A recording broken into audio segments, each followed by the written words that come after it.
Emanuel Brooks. Give him a hand. Yes.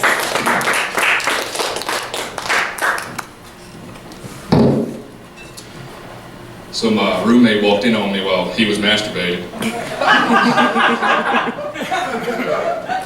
Besides that trauma, it's a wonder I made it here tonight at all. See, my car doesn't like to start, and even when it does and you get somewhere, you're not leaving in a hurry. See, my car is like Excalibur, only the chosen one can get it to move. So I don't bother locking it. If someone can get in and take off in it, who am I to stand in the way of their destiny? You know, their fate is in their own hands now.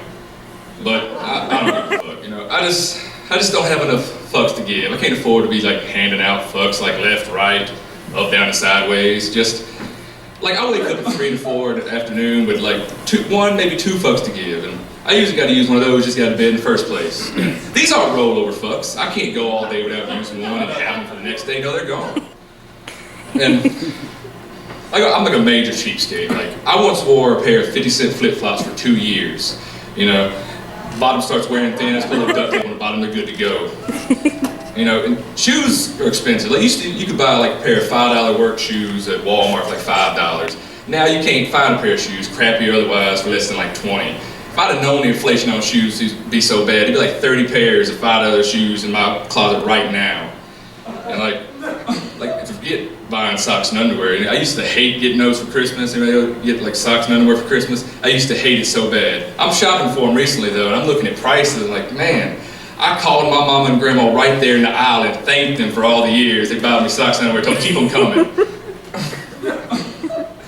Oh man. So I'm like the only white guy at work, and so a lot of stuff they want to talk about, I'm not really down with. Like, they want to talk about sports, and like I'm kind of a nerd, so my sport's fencing. Like that's where you like stab somebody with a blunted sword. You know, it's really fun to do. It's not very fun to watch. It's even less fun to talk about. So that doesn't really fly.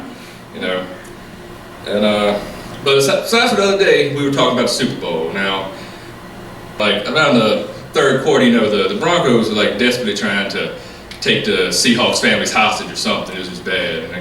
And one of them guys at work was like, you know why they playing so good, the Seahawks? They been denied cocaine to white women for weeks, which is awkward. I wasn't sure I was allowed to laugh at that one. Anyway, so about fourth quarter they started taking Seahawks out, like injuries left and right. I'm like, I don't know about no cocaine to white women, but they're gonna have some morphine and nurses, I'll tell you that. And another thing, they don't want to talk about women. So they won't talk about sex, and that just leaves me with a lot of unanswered questions, like who's your daddy during sex? I don't understand that. Imagine you're like going at it with a girl and then you're like, what if she comes from a broken home? You burst out with, who's your daddy? She's like, I don't know. so then they want to talk about music, mostly rap, and like I'm not really a fan of rap. It's not like I have a problem with it, just out of hand. It's just they're always talking about spending money and I just can't identify with it. So they'll be joking around with me, you know, asking questions, and I'll play up the dumb white guy, like.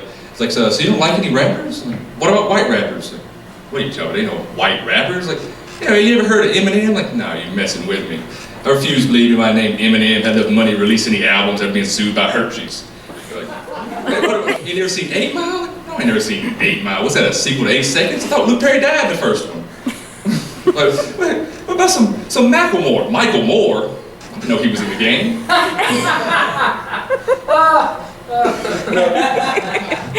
No, I wish you might call it a hater, and I'm fine with it. There's nothing wrong with hate. In fact, it's all about the hate. Now, if you can only have one emotion, I say, why not let it be hate? Now, you might ask Emanuel, if I only feel hate, won't I be an emotionally shallow person? Not necessarily. You see, hate can be used in place of more positive emotions. I'll give you some examples. Like, while somebody might feel pride, I just hate to lose. Like, I knocked over somebody's drink earlier on the way here. Am I sorry? No, I just hated it happen. Now, it can even be sweet, like my girlfriend has calls to go out of town a lot. Do I miss her? No. But I do hate that she's not here. No. Did I mention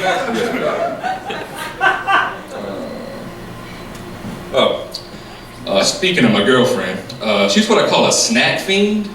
I had to ban her from having snacks in the room. She just snacking all hours of the night.